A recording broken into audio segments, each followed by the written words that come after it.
सही नहीं है, महलू मठाई तो दही नहीं है। पानी में चीनी जैसे घोले राजा जी, घोले राजा जी।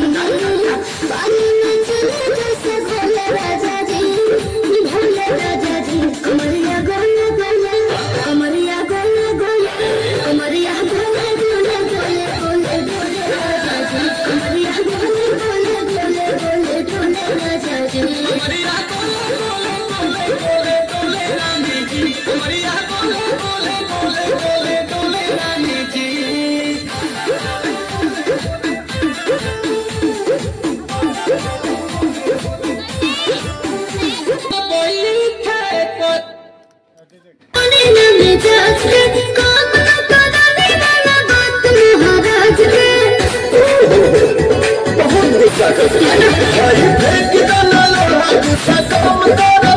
चूड़ी फूट जाई, रंग छूट जाई, अपना रूठ जाई, तोहरा राजा जी के दिलावा टूट जाई, तोहरा राजा जी के दिलावा टूट जाई, तोहरा पिया जी के दिलावा टूट जाई, तोहरा राजा जी के दिलावा टूट जाई।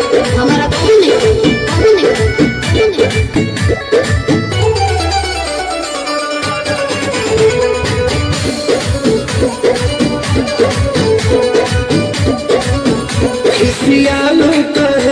सियालू कहे गरम आलू तो फेंक देलू आलू कहे, चालू तो बोलो न चालू कहे। हमसे भोल बटे भाग धोखा, यही आलू के मिस देव चोखा।